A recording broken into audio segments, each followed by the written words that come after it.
लक्ष्मी जी को एक ऋषि की पत्नी ज्ञान दे रही है। तो ऋषि की पत्नी क्या कोई मामूली थी अनुसुईया? तो पहली कड़ी कहने के बाद हम बताएंगे कि लोग हमें ये पूछते हैं कि अनुसुईया के पैर सीता जी ने छुए थे या सीता जी के पैर अनुसुईया ने छुए। अरण्य कांड में आप रामचरितमानस बहुत पढ़ते होंगे और सत्संग में बहुत जाते हो, या सत्संग से कौन सी आपको ये मिलती है जो तुम अपने माता पिता को भूखा छोड़कर सत्संग में चले जाते हो? सत्संग तो नहीं बनेगा। तो देखिए क्या है कि अनुसुईया के पद गई सीता और मिली बहोर सुशील विनीता।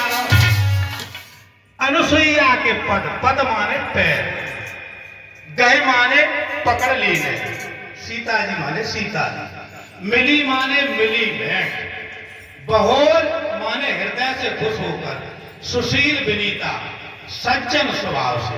पैर तीन तरह से औरत के छुए जाते हैं। औरतें औरतों के पैर तीन तरह से छूती हैं और तीन तरह का आशीर्वाद मिलता है। आदमी आदमी के जब पैर छूता है तो सिर्फ एक ही तरह से छुए जाते हैं, और राम राम जब की जाती है तो राम राम तीन तरह से की जाती है और तीन ही तरह का आशीर्वाद मिलता है। स्त्रियां जब एक दूसरे के पैर छूते हैं तो चलते में जा रही है, वो देखिए उनका स्वभाव कि चलते में चली जा रही है और पथनौरे में गोबर पाथ रही है, और दूसरी स्त्री जा रही है मार्केट बाजार। उन्होंने कही जिज्जी ने रुकियो, उनकी क्या बात है, अकेला मोटरसाइकिल लेके बिठाड़े होंगे, गबड़ू के मामा गबड़ी केले। तो उनने कई हाथ धोए और जल्दी में एक हाथ पैरों पर रखा और एक हाथ से लगाया ठोक और पैर छू लिए जल्दी में। एक जल्दी में जाती है, उनकी जिज्जी टाइम ना आयो, नेक रुकियो एक मिनट, उनने पर्यंत तक 5 होइले पहले प्रकार के, और दूसरे प्रकार के जो वो हुए अंगला लगाकर पैर को छू लिया। तीसरे प्रकार के सीता जी ने छुए थे अनुसुईया के पैर ऊपर से नीचे की तरफ, अंगला को उनने लगाया और परियों से उनने गहे, गहे माने पकड़ लीने, गहे माने पकड़ लीने, और दाब दाब के उनके पैर छुए अनुसुईया के। तो अंदर जितनी भी शक्ति थी वो अनुसुईया ने सारी प्रदान कर दी। एक ही शक्ति बताएंगे और तो बहुत दी है। दिव्य बसन भूषण पैराए अचेन तनु तनयमल सुहाए। दिव्य बसन, दिव्य माने देवताओं के वस्त्र, पहराए माने उनको पहरा दिया। क्यों? कि दाब दाब के गोड़ छुए तो वो शरीर से गदगद हो गई, सीधा हाथ आसमान की तरफ उठाया तो देवताओं के वस्त्र आ गए। पहराए जे नित नूतन अमल सुहाए, जे जो वस्त्र हैं प्रतिदिन नए होकर कलर बदलेंगे, भूख प्यास से रहित हैं, दुख सुख से भी रहित हैं, और प्रतिदिन इनमें नई खुशबू आएगी, ऐसे वस्त्र थे। ये चौपाई बता रही है। कबीरदास जी ने जब कहा है तो देखिए भजन में क्या कह रहा है, समय भी हमारे गुरुदेव ने 10 मिनट का रखा है, तो 10 मिनट में होता कुछ नहीं है कि किसी चीज का टाइम हमारा हो रहा है तो छोटा ही भजन खत्म होगा, वो एक भजन थोड़ा सा है। तो कबीरदास जी ने भी कहा है, सुनिए, आप लोग सत्संग में जाते हैं, मंदिर में जाते हैं, अपने घर में कैलेंडर 5 रुपए का लगा है, 20 रुपए की घंटुरिया टनन टनन टनन टनन बजती है, उनको जगाते हो नहीं, सब अंदर है। तो कबीरदास जी क्या कहते हैं? बताओ भाई क्या कहते हैं? अरे कोई सपा न देखा दिल का,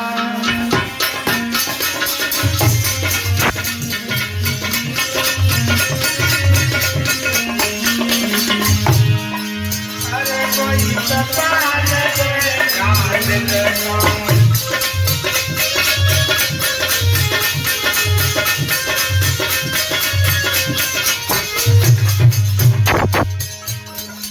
अरे कोई सपा न देखा दिल का।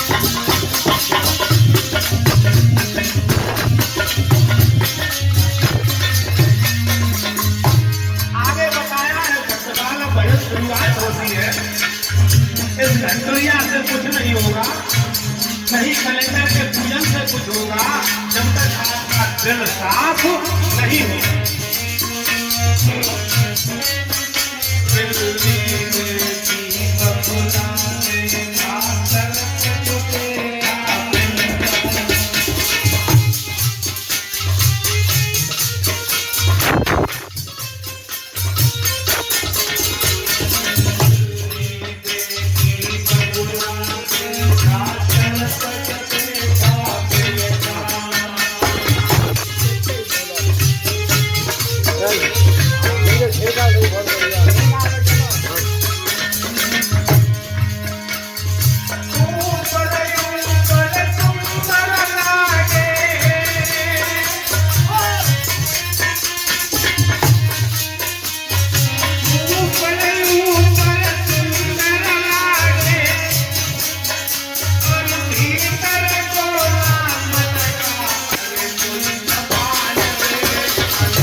देखा मिलता ऊपर ऊपर सुंदर लागे और भीतर गोला पलका, अरे कोई सपा न देखा। ये आपके घर की चीजें हैं, ये बाहर की नहीं है। सांप को आप पकड़ने जाइए तो वो इतना चिकना है, आप उसको जो है पकड़ नहीं सकते।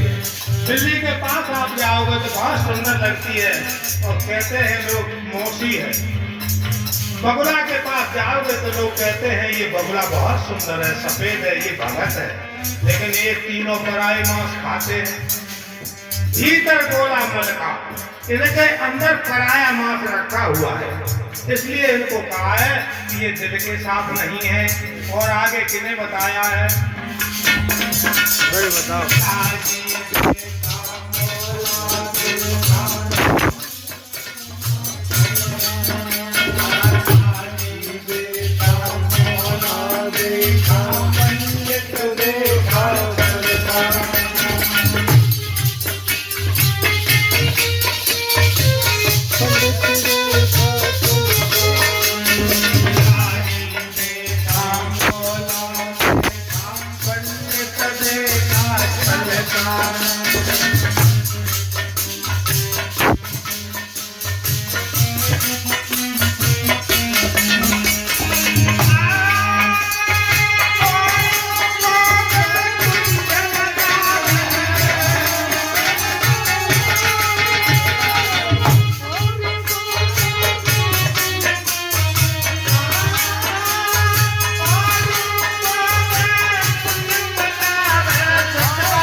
पंडित देखा छलका, औरों को वैकुंठ बतावे और आप नरक में सरकार, अरे कोई सपा न देखा।